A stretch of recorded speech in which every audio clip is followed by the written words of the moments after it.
Hi, viewers. On This Week in Blog, we have a very special guest. I've been trying to get him for, I think, over a month now.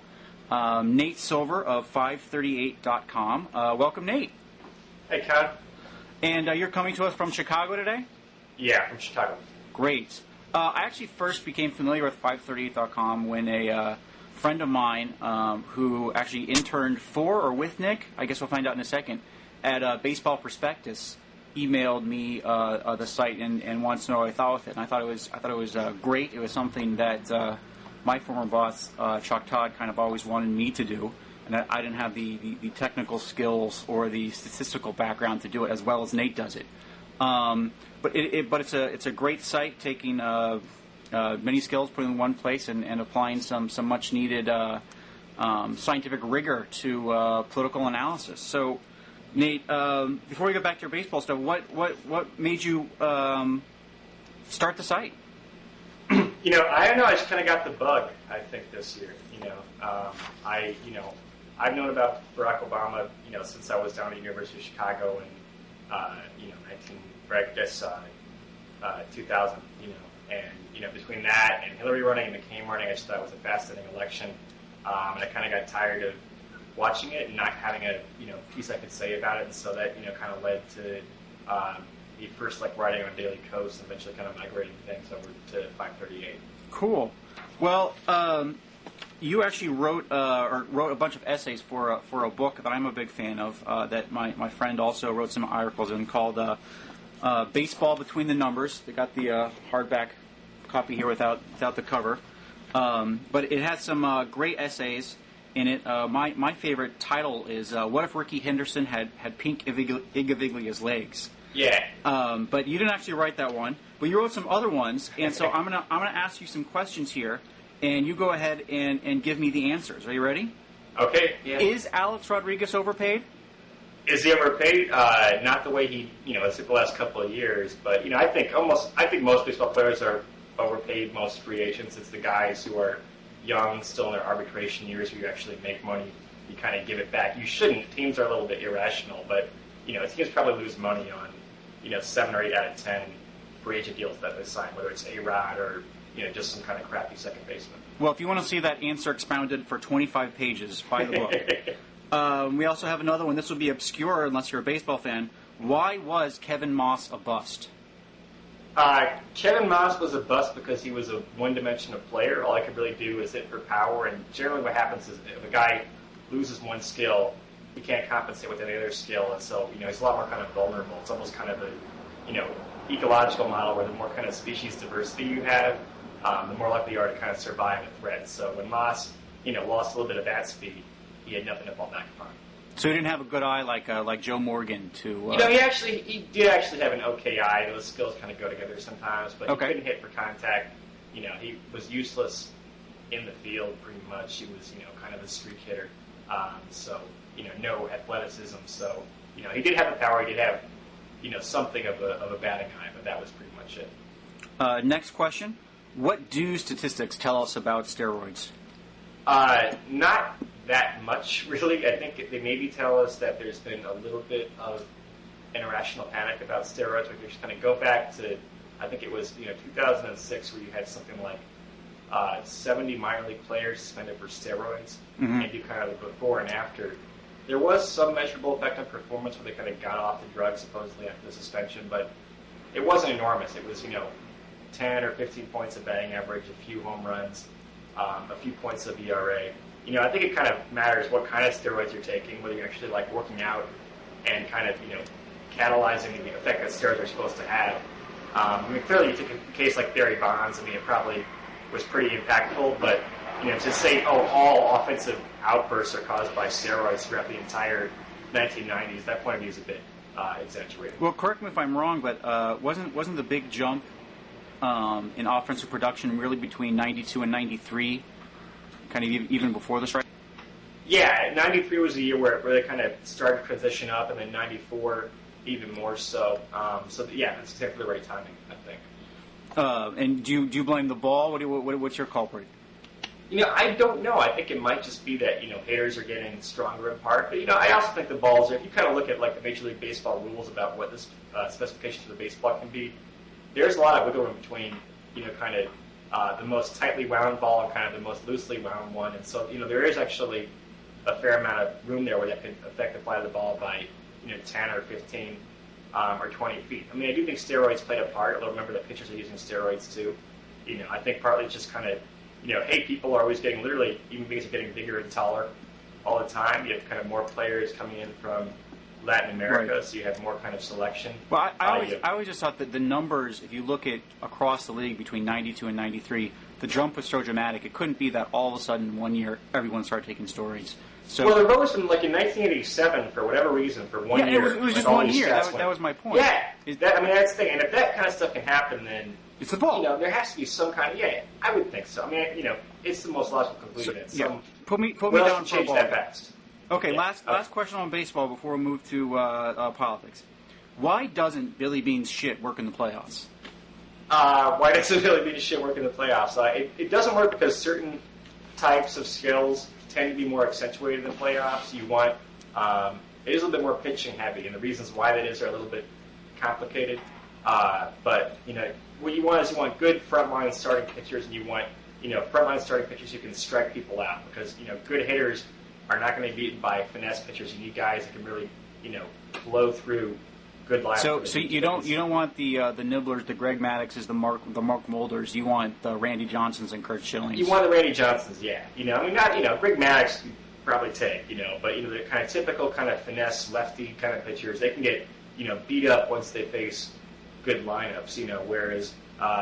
Whereas good pitchers who are strikeout pitchers tend to be a little bit more robust against kind of tougher hitters. So you don't want to have Jamie Moyer going into Game 7 of the ALCS? Not if you can avoid it. Exactly. Although Jeff Weaver won a World Series clinching game a couple of years ago. So there you go. So you're working at Baseball Prospectus, and I guess my question is, what's your background that you were able to actually get paid to write about baseball, and then what were those skills that you transferred over to 538.com?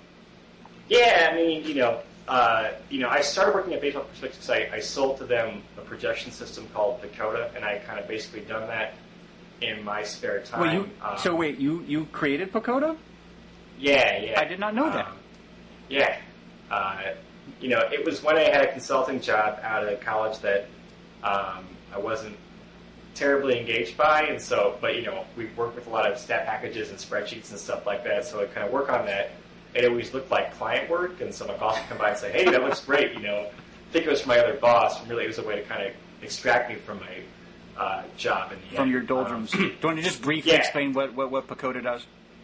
Yeah, what it is, I mean, there are a lot of different projection systems, so, all it's really trying to do is say so-and-so will hit, 22 home runs next year. Derek Jeter will hit 296, and that kind of thing. The way our system works, Pacoda, is to use comparable players. So what that means, you might look at a guy like, Derek Lee, who's the first baseman on the Cubs, and say, well, he's really similar to, kind of Eddie Murray, or other kind of, first basemen that were kind of big, bulky guys and stuff like that. Or, Derek Jeter and Phil Rizzuto as an example, I give a lot for kind of a New York-centric audience and stuff.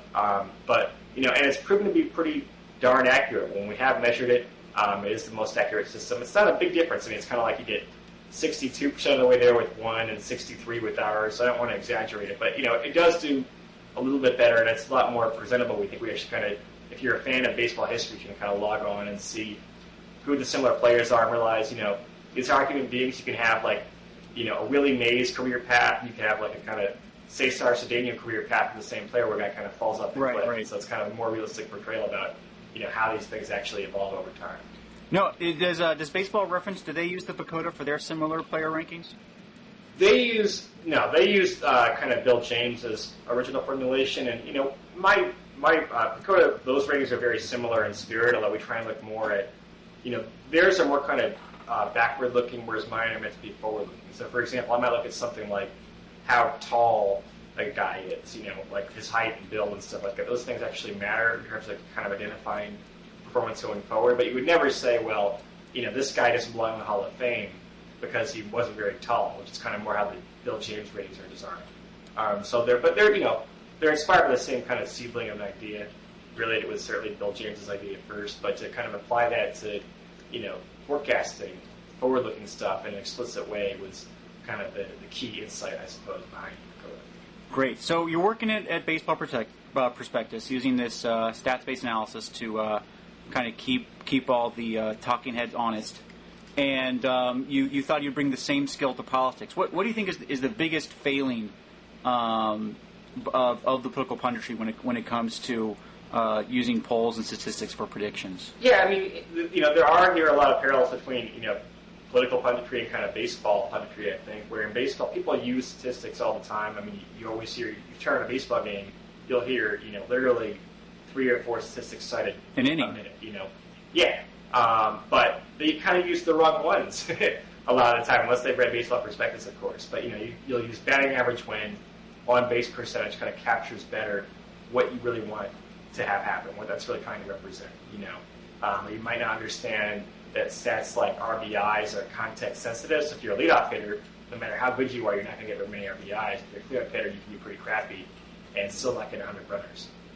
So it's really kind of the same way, I think, in politics where people don't provide proper context for polling. There's a lot of cherry picking now. I mean, right now we had a poll that, had Barack Obama down by 5 points and John McCain. We also had polls that had him ahead by 3 or 4 points, but it's a more dramatic story if he's down by 5 points. So that poll gets cited, twice as often. So that's one thing, But also understanding, what really drives elections at the demographic level. For example, people thought, well, Obama is doing really badly with Hispanic voters. Black people don't like Hispanics is our conclusion. But really, it was just like, well, it's a matter of income, really. Hillary Clinton did have a strength among lower income voters, and that was reflected, because, on average, Latino voters have lower income than, white voters do. So that's all that was. If you kind of really drill down into the numbers, you can kind of tease that out, but it wasn't obvious. So between people making honest mistakes and kind of, dishonest mistakes, we're trying to kind of spin a narrative a certain way. There's a lot of wiggle room in terms of how polls are. Interpreted. Let's stick with polls because I'm a fan of your pollster ratings, and I was hoping you could kind of talk about your pollster ratings version 3.1 and kind of what goes into that, and why Zogby, who is the pollster you just mentioned, who has McCain winning 5%, is second to last in your pollster ratings. Yeah, I mean, the basic idea is pretty simple. It's just that, I collected a bunch of polls, and these are all polls conducted near to the election, so it's kind of within 10 days, basically, of the election. So it's everything from 2000 to 2008. So you have primary polls, you have general election polls, obviously, in 2000, 2004. We have some Senate and governor's races as well, so it's kind of a big mix, And you do find, consistent patterns. What we really want to try and do is find out how much error the pollsters are introducing themselves, so you don't blame the pollster for, the sampling error. Each poll is going to have an error because it's a finite universe of people they're talking to, and a, infinite number of people that are actually going to vote, so to speak. But so we're basically trying to subtract out the official margin of error in the poll, the sampling error, and then see what the remainder is. And for some pollsters, the remainder is quite a bit larger. Which you call the pollster-introduced error. Pollster-introduced error. I like that term. Very descriptive. Yeah, because we do want to, we are kind of giving blame here. We are saying, you can't just excuse everything to a small sample size. The pollster can introduce some error by themselves. It's not easy. I mean, right now you have a problem where about 80% of people, if pollster calls, won't pick up the phone or won't be available, or have cell phones and won't be called in the first place.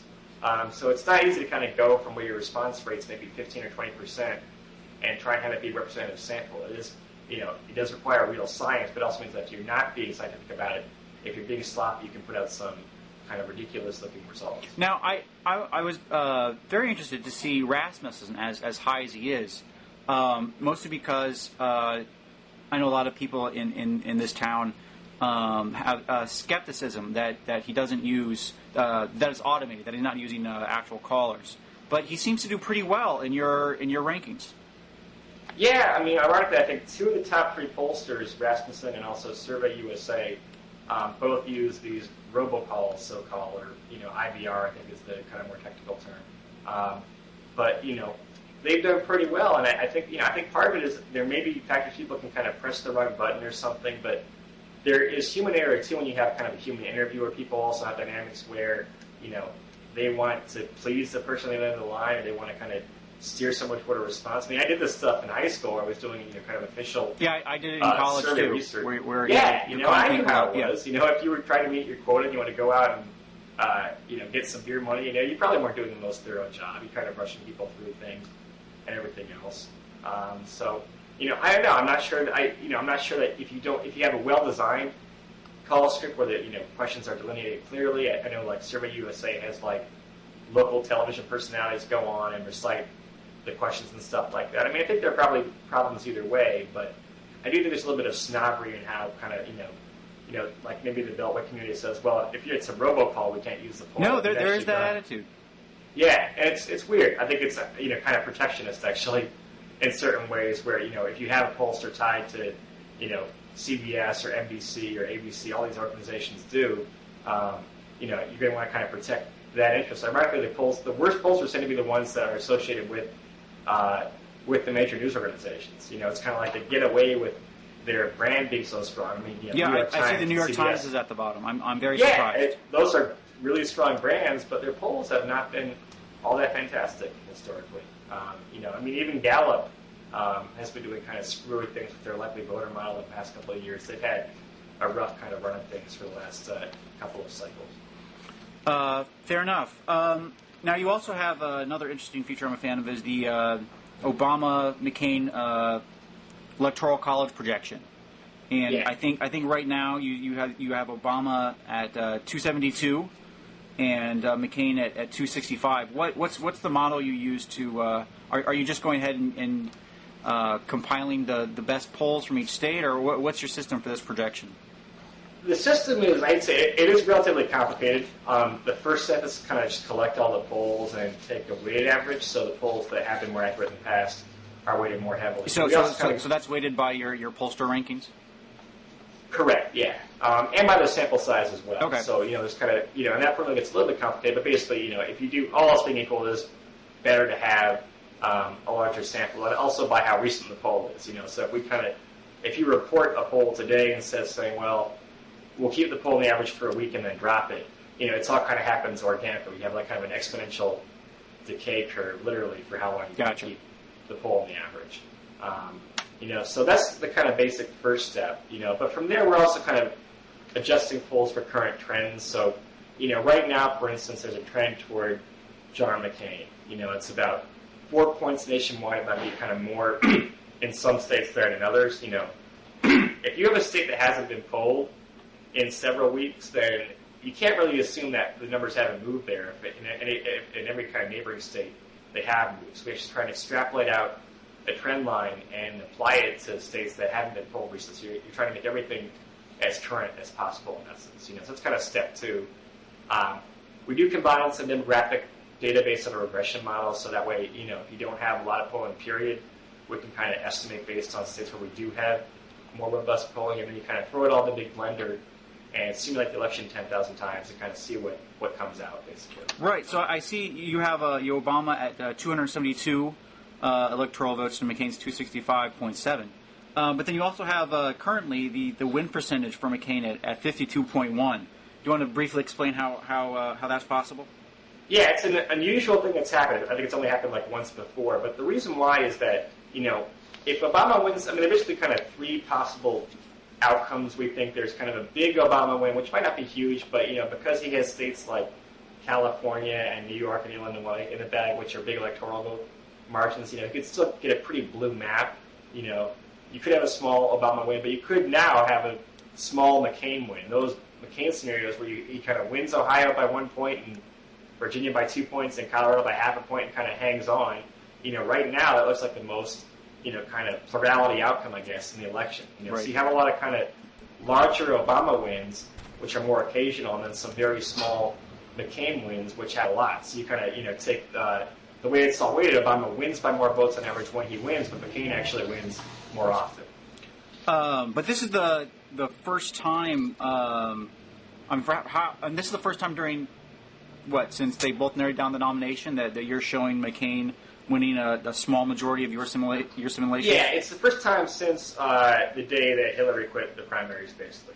At that point, yeah, Obama, so basically it's the first time since we've had a real two-person race. Yeah, and then it kind of jumped up to 70% for Obama, and kind of was there and has slowly eroded over the past month or so. Back during like the Jeremiah Wright controversy, I mean, back then Obama was in the 35 to 40% range. So it's not his low point in the entire cycle, but definitely his low point kind of post Hillary. Post Hillary, yeah. So you had a post earlier this week, or was it your blogging partner Sean, about what the conventions will do and how the conventions probably will reset the numbers to their more natural starting point. Do you want to kind of talk about the history of what conventions do to the national polling, so we can ease the fears of Bob Wright, who is convinced that Obama's going to lose? They almost always have an effect. I think John Kerry was like the only one not to get any kind of bounce. The average bounce has been about 6 points, and it's actually fairly long lasting. It's not like you get it in one weekend and then it kind of disappears. You kind of get it, and then it kind of slowly fades over as much as a month. Sometimes it doesn't fade. I mean, Bill Clinton basically got a 15-point bounce in his convention in 1992. Went from a tie to like 15 points ahead, and kind of kept most of that lead. I mean, it got a little bit closer toward the end, but it's still, I think, a 7-point election or something like that. So in 1988, George H.W. Bush got a big bounce and kind of never really looked back. So you can have those be the decisive events in the election, but most often you kind of get a bounce of about 6 points that kind of fades away within a month organically, or if the other party has its convention. Because you have... Yeah, that's what I was going to ask, is don't they cancel each other out? Because wouldn't McCain also get the same 6-point theoretical bounce? Nobody knows. Nobody knows what's going to happen, because we've never had kind of conventions back-to-back like this before. You would think because the GOP goes last that McCain might have a little lingering bounce. We figure maybe for a week or two after the GOP convention he might kind of gain a point or two just because it comes later. But it's so hard to say. I know that McCain's going to try and upstage Obama's convention by naming his VP that weekend. I'm sure Obama has things. That Friday. I'm sure Obama has things planned as well. If he has any endorsements to roll out or big plans to roll out or big events he can do, I'm sure he'll try and upstage the story as well, or Oppo research, whatever else. So they're going to try and undermine one another's media buzz. It is so compressed, this cycle. I mean, it's almost almost end of August. We don't know who either vice presidential candidate will be, much less had a convention yet. So it's going to be pretty spectacular here, I think, for political junkies. Just to briefly sidestep over to VPs who we might know by the time this airs on tomorrow afternoon. But I noticed you had a post checking out the bus schedule between Springfield and Denver. So you think it might be Kathleen from the governor of Kansas? Yeah, I was trying to play around with that where, there's supposed to be, we know that Obama's having an event in Springfield, Illinois on Saturday, and he's supposed to also have an event in Indianapolis. I kind of said, well, if you go from there to Indianapolis on a bus, then maybe you'd end up in Ohio, and Sebelius was born in Cincinnati. You have to kind of circle back through Kansas anyway. I don't think anyone has any idea who the VP is going to be. I've heard now, Obama has an event in, like, Montana on Tuesday, apparently. So, I think they're deliberately kind of throwing a lot of information out there and trying to confuse people. I don't know what they have up their sleeve. It's extremely hard to read, But, I wouldn't rule anyone out. I think, the one person you're not hearing a lot of buzz about right now is Evan Bayh, so, I would discount him somewhat, but probably he'll be the pick by the time, this airs tomorrow, and I look like an idiot. But, apart from that... But you also had a number of points looking at Biden's effect on the ticket, or lack thereof. Yeah, I don't think Biden's inherently spectacular choice. He actually has... usually the VP is someone who's, either really well liked or is not really well known, so you kind of shape his image. Usually there's not a lot of negative attack campaigning against the VP candidate, so they usually wind up with pretty good favorability scores. Biden is seen as a partisan. He's not necessarily liked by, certainly, people in the Republican Party. But, where Biden is strong is in areas where Obama might need that vote. Biden is liked really well by older voters. There are a lot of undecideds right now among older voters, especially kind of older Democrats, so he might help there. It might help in Pennsylvania, where, Delaware is basically a big suburb of Philadelphia. We think he might help in Florida. Right. When Al Gore picked Joe Lieberman in Florida, he got, an 8 or 9 point bounce in that state. Probably because of the kind of whole Jewish connection with Lieberman. But there are a lot of old folks there no offense, and Joe Lieberman's very popular with the senior demographic, so you would kind of be trying to redo, I think, 2000 a little bit with that pick. Cool. Going back to there's another cool feature on your site that I wanted to talk about, which is the tipping point states and the return on investment states. Yeah. Which for targeting I thought was specifically interesting. So if you want to just kind of go into how you what are the numbers that you show there and how did you come up with them? I mean, what we're really trying to do is kind of figure out which states would change the outcome of a close election. So what close means is within about 3 points, because that's the margin where you can kind of win the popular vote and lose the electoral college, or vice versa. So the methodology it's a little bit involved, but the fundamental thing is to understand that outcomes in different states are correlated. So one example is that it's very hard to imagine like Obama winning North Carolina if he loses Virginia. They're similar states, except Virginia is a little bit more purple. It's just a little bit more educated. It's a little bit better for the Democrat by kind of 2 to 3 points, but they're kind of they're linked. So for that reason, North Carolina might seem like, hey, it's a pretty close state. It's falling within 2 or 3 points, but because you don't win North Carolina until you win Virginia first, and because if you win Virginia, you don't have to win North Carolina, you probably win the election. That makes it almost irrelevant, kind of electorally, So the different kinds of or for example, like Washington and Oregon's another kind of one like that, where Oregon's a bit more accessible for a Republican than Washington, but that makes kind of Washington kind of irrelevant. If you won Oregon, from a Democrat, you probably won the election in the first place, so you don't have to invest any money into Washington. So that's kind of what it's trying to do. It's kind of almost like portfolio theory, trying to kind of give you a diverse kind of set of different states that you're campaigning in, So go ahead. What does the 42% next to Colorado mean when it's ranked number one on your tipping point states? What that means is that in 42% of close elections, changing the outcome of Colorado would change the outcome of the Electoral College. So where it really is... In 42% what elections? Of close elections, right? So, close elections, yeah. Okay. So where it would be decisive, where, like I said, it would change... You flip Colorado, you kind of flip the winner of the Electoral College. Gotcha. Now, as a kind of sister to that stat, by the way, just for the viewers' knowledge, the top 5 states on the tipping point rankings are Colorado at 42%, Michigan at 27%, Ohio at 22%, Virginia at 20%, and Nevada at 14%. And then your sister stat to that is the return on investment index. Do you want to talk about that for a little bit? Yeah, I mean, all that is kind of taking the tipping point number and dividing it by how many voters there are in the state. So, for example, I think we have, right now, both Florida and Montana are kind of somewhere on the bottom, ranked maybe 10th in the tipping point number where they might flip the outcome of the election. Yeah, they're at 9 and 11, so the average 10. Yeah, but competing in Florida is a lot more expensive than competing in Montana. So even though kind of Montana is a little bit of a long shot for a Democrat, it's so cheap to invest there that's a great return on investment. Whereas in Florida, you really are making a trade-off. If you compete there, it might be inherently easier to flip than Montana, but not without a lot of effort. So that's what the return on investment is kind of where is the best marginal dollar spent at any given time. Right. The 2 biggest movers you have going from the tipping point down to the return on the investment are New Mexico and New Hampshire, which I always thought were both vital to McCain if he was ever going to win. Yeah, I mean, you really do have this election coming down to, it does look like Obama's going to probably win, most of the carry states, which gets him to 252. He might lose New Hampshire, so say kind of 249 are safe. But then to kind of get from there to 270, it sounds like it should be easy, but it's not, especially if you kind of lose Ohio. If you have kind of Iowa looks pretty good for Obama, New Mexico does, but then you kind of need 1 or 2 more states. Colorado looked good for him for a while, but the polls there have trended toward John McCain.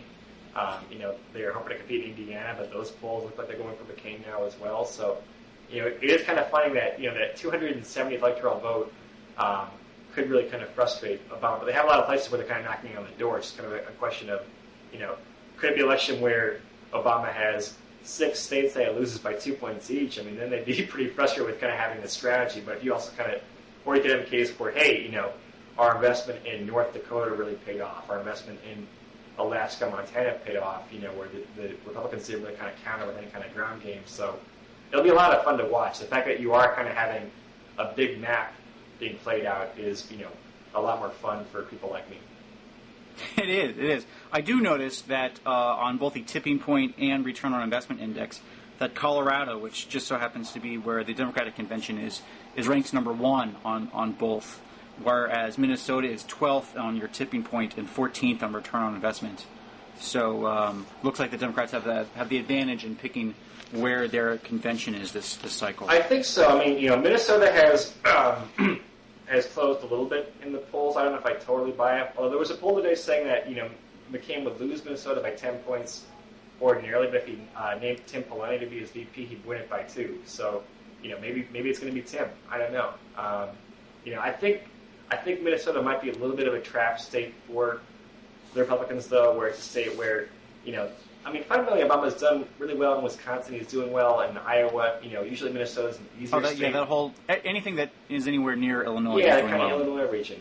So I think sometimes you have to kind of not take. And we do say Minnesota's going to go Democrat.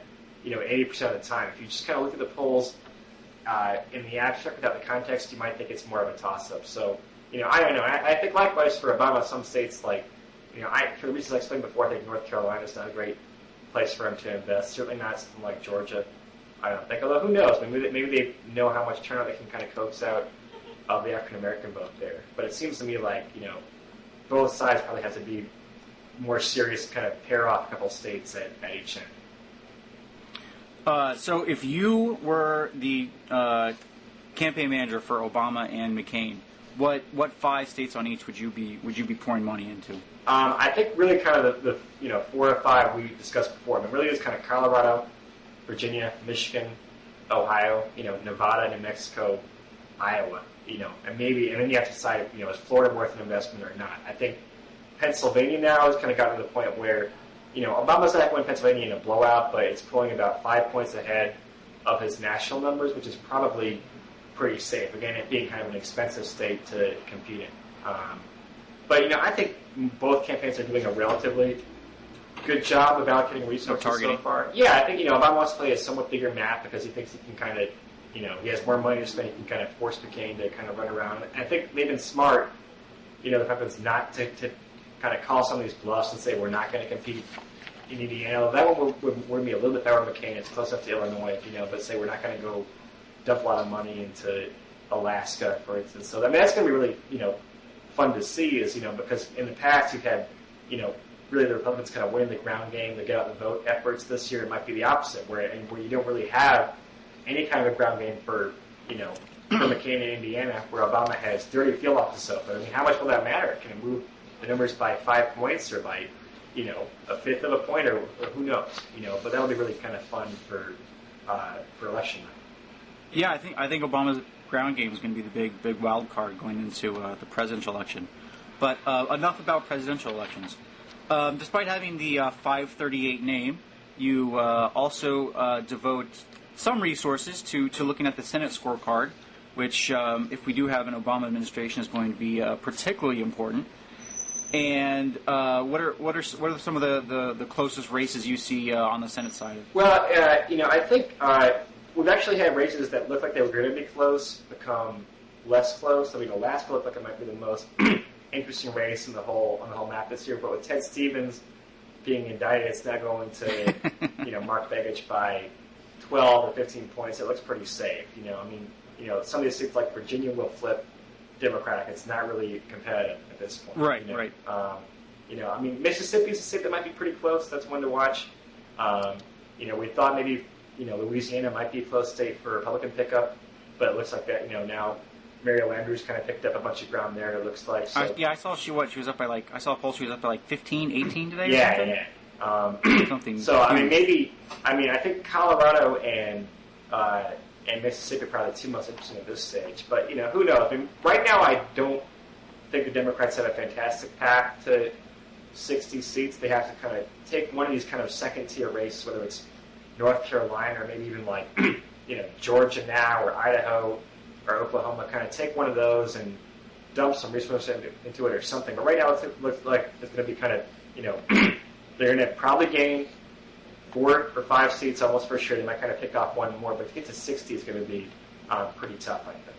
Right. So for your probability of Democratic controlling seats in the Senate, you have it just over 10% that they get to that they get to 60. We give about a 10% chance, but that counts Joe Lieberman. And so if you eliminate, so really you want 61. Yeah, you probably really need 61. Which you have below 10%. Yeah, that's more like 5%. So these kind of I mean, they need some kind of, I think, some kind of global macro level shift where something happens in the economy or in Iraq. I mean, right now, Bush's favorables are still terrible, but have actually improved by a few points. And I was about to say, you can't get. I mean, it'd be hard to get lower than 19 or whatever he was at. Well, I think there's a little bit of a thing where people are just kind of relieved that it's over, and ironically, it's maybe helping Republican candidates a little bit, because it's like, well, everyone can see the light at the end of the tunnel, even Republicans. Yeah, I think so. I think a lot of people say, well, we're going to get a better president either way, which I think is true. And also he's out of the news. I mean, Barack Obama and John McCain get many times more kind of press coverage on a day-to-day basis than the president does right now. So it's kind of... Yeah, I mean, who knows what George Bush thought about the Georgia crisis, I guess he was playing beach volleyball, but we sure know what McCain Obama said about it. Yeah, so literally I think it's kind of out of sight, out of mind, and so, maybe these kind of, the attack Bush stuff isn't quite as effective for Democrats as it might seem. I mean, they still have to do some of it. It's still a very effective line of attack, but, it's not quite a slam dunk as much as it might have been, if you were kind of more actively engaged, I suppose, in running the country. Yeah, I don't pay attention to polls when it comes to the Colorado Senate race, which you have as the most competitive race for the Dems. But all I need to look at for that race is how much further Udall keeps moving to the right on offshore oil drilling. Yeah. And I know what his internals must be saying. Yeah, I would think so. I mean, I think this is an issue where the Democrats really kind of got upstaged, and they let the debate be framed, on the Republican terms, and once they did, they didn't have a very good answer to gas prices. Once they kind of lost the kind of meta-argument about kind of, are gas prices the key issue in the economy, then, they were very vulnerable on the drilling issue, I think. You see that, in Colorado where, Udall really is kind of a big pro-environment guy for the most part. He's conservative in ways that weren't the environment, but he's been shifting. Obama's been shifting. So they definitely got kind of a tactical win there, I think. Yeah, I think so. We'll see if they've been able to cover their butts on it. Last week, Bill and I discussed the Gang of 10, of which I think that's a big reason why Landrieu has solidified down in Louisiana, is that she's really done a good job of covering herself on that issue and nullifying it, which is why you've seen the air go out of Louisiana as a possible GOP pickup. One funny thing I hear about that, energy compromise is that even people who are kind of progressive liberal, they tend to be relatively sympathetic toward it. I think the kind of idea is, hey, we have this oil, maybe, we don't really have much, we really have off the coast of North Carolina and stuff like that, but at some point we're going to kind of probably drill it anyway. It's just a fact when, gas prices keep going up and will continue to go up, So why not kind of actually extract some real compromises when we kind of let that happen, get, money invested in, kind of alt fuels, R&D and stuff like that. So, I think that's kind of, it's actually a good piece of policy, I think, which is kind of rare these days, I suppose. Bill and I touched on it last week. I don't think it was a good deal for conservatives. They didn't get nearly as much as they want. But I do think the debate shows a larger change on the whole energy front that will be relevant again when President McCain or Obama, since they both have global warming plans, cap and trade plans, will try to sell that, which of course involves higher energy prices. So we'll see how much that debate has shifted and whether or not that spells doom for any cap and trade plans. But you don't know if you'll still be running on politics at that point. Well, 538 will still exist after the election. It probably maybe kind of 3 posts a week instead of 3 posts a day. But I think that we're used to not really having very much happen in Washington for the past 8 years or especially 4 years. But if there is a new administration, you will actually have real battles over policy in D.C. So we're going to rate different senators and kind of say who's going to be the key kind of cloture vote and stuff like that. So we'll still have a lot of fun, I hope. I hope we will too. I actually have been in this town for over a decade, so I'm going to go ahead and say that there has been stuff happening here for longer than just this longer than just this year. But I take your point that there will be some renewed interest, and I hope more site like yours is able to come along to bring some statistical and scientific ways of looking at it to it. I hope so. It's been a lot of fun so far. Great. Thanks for coming on, Nate, and hopefully we'll have you on again sometime. Okay, thank you, Conn. Bye.